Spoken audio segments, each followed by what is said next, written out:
ले गए थे हमको बांध के, विक्रम को मार दिया और हमको बांध के ले गए अपने साथ में। किसी ने नहीं सोचा कि लड़की है या औरत है, इसको छोड़ देना चाहिए, या तो वो लोग हमको मार देते, जिंदा नहीं छोड़ते। हमने कहा था उन लोगों से कि हमको मार दो, परंतु ये पता नहीं है कि हमारे संग में ये दुर्व्यवहार कौन गांव के थे, कहाँ के थे, किसने किया जरूर है, बहुत ज्यादा। फूलन देवी नाम तो सुना ही होगा। हम फूलन देवी को एक डाकू के रूप में जानते हैं, लेकिन उनके डाकू बनने के पीछे की जो कहानी है उसको शायद ही कम लोग जानते होंगे। एक स्त्री जब अपने अपमान का बदला लेने की ठान लेती है तो फिर चाहे कोई भी रास्ता अपनाना पड़े वो अपनाती है। ठीक ऐसा ही किया था फूलन देवी ने, और उसके बाद एक आम सी लड़की फूलन देवी डाकू फूलन देवी के नाम से जानी गई, जिसे आज हम बैंडिट क्वीन के नाम से भी जानते हैं। साले गांव की गुंडी भैया तंग करते, परेशान करते कि तेरी लड़की मेरे को गाली दे रही थी, तेरी लड़की मुझे ऐसा कर रही थी, बहाना करके फिर मुझे मारते पीटते और मेरी माँ से भी पिटवाते, माँ से शिकायत करते कि ये तेरी लड़की का नाम की मुझे पत्थर मार रही थी। मेरी माँ मुझे मार के बाहर निकालती और मेरी शादी बिल्कुल छोटे में हो गई थी, हम 11 साल के थे। फूलन देवी का जन्म 10 अगस्त 1963 को यूपी में जालौन के घूरा का पुरवा में हुआ था। गरीब और छोटी जाति में जन्मी फूलन के मिजाज में जन्म से ही दब्बूपन नहीं था। जब उसने अपनी माँ से सुना था कि चाचा ने उसकी जमीन हड़प ली तो 10 साल की फूलन जमीन के लिए अपने चाचा से भिड़ गई और जमीन वापस लेने के लिए धरना भी दिया। यही नहीं, फूलन ने अपने चचेरे भाई के सिर पर ईंट दे मारी थी। फूलन के बढ़ते गुस्से को देखते हुए फूलन के घर वालों ने फूलन की शादी फूलन की उम्र से 3 गुना मतलब 30 से 40 साल बड़े आदमी से कर दी। 10 साल की छोटी उम्र में फूलन की शादी एक अधेड़ उम्र के व्यक्ति से हो गई, जिसे फूलन का पति होना था वो फूलन का बलात्कारी हो गया। वो रोज फूलन को मारा पीटा करता था, रोज फूलन का बलात्कार करता था। इससे परेशान होकर फूलन घर छोड़कर भाग गई। जब फूलन घर वापस आई तो चचेरे भाई ने अपने अपमान का बदला लेने के लिए फूलन पर चोरी का झूठा आरोप लगा दिया, जिसके बाद छोटी सी उम्र में फूलन को पहली बार 3 दिनों के लिए जेल जाना पड़ा। इस तरह से परेशान फूलन ने जेल से आने के बाद कुछ नए दोस्त बनाए और ये दोस्त थे डाकू। इन दोस्तों को फूलन ने अपनी बायोग्राफी में किस्मत की मर्जी बताया है। बाद में 2 डाकुओं को फूलन से प्यार हो गया।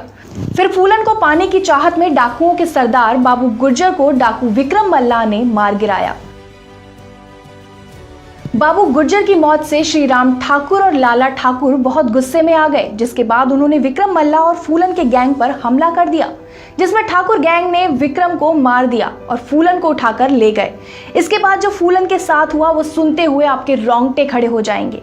अपने अड्डे पर लाकर फूलन के कपड़े फाड़ दिए गए, उन्हें नंगा कर दिया गया और करीब 3 हफ्ते तक लगातार फूलन के साथ गैंग रेप किया गया।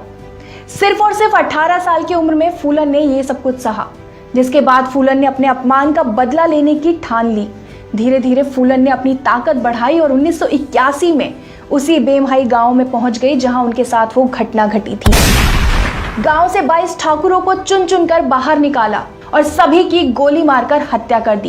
इसके बाद उनके माथे पर पट्टे और 22 हत्या की दिलेरी के बाद उनका नाम पड़ गया बैंडिट क्वीन।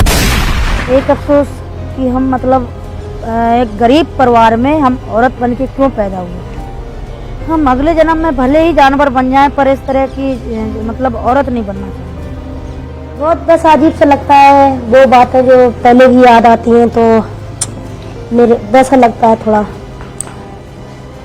अब तो धरती आसमान का फर्क है।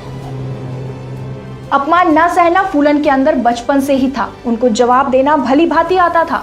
जब फूलन से पूछा गया कि इतने अत्याचार सहने के बाद कभी आपके मन में नहीं आया कि मर जाना चाहिए, तो उन्होंने कहा कि मैं क्यों मरूं, मरे वो जिसने हमारे ऊपर अत्याचार किए, वो मरे। हमने भी सोचा कि इतने बुरे बुरे अत्याचार हुए मेरे साथ तो हम क्यों मर जाएं। जिन्होंने मेरे साथ अत्याचार करा हम क्यों उन्हें बता दें कि अगर किसी के साथ तुम ऐसा करोगे तो तुम्हें भी जवाब मिलेगा। सन 1983 में प्रधानमंत्री इंदिरा गांधी के फांसी न देने के वादे पर फूलन देवी ने सरेंडर कर दिया था। 22 हत्या, 30 डकैती और 18 अपहरण के आरोपी फूलन देवी 11 सालों तक जेल में रहीं। 1993 में मुलायम सिंह की सरकार ने उन पर लगे सारे आरोप वापस लेने का फैसला किया। राजनीतिक रूप से ये बड़ा फैसला था। मुलायम सरकार के इस फैसले से सब हक्के बक्के रह गए थे। 1994 में फूलन जेल से रिहा हो गई। एक बच्ची, एक बलात्कार पीड़ित और एक डकैत अपने जीवन की एक नई पारी शुरू करने जा रही थी। फूलन देवी अब राजनीति के मैदान में आ गई थी। उत्तर प्रदेश के मिर्जापुर से 1996 में चुनाव जीतकर फूलन पहली बार संसद पहुंची। कभी गांव के कच्चे घर में रहने वाली फूलन देवी को अब दिल्ली में सांसद आवास मिल चुका था और वो एक मंझी हुई राजनेता बन चुकी थी।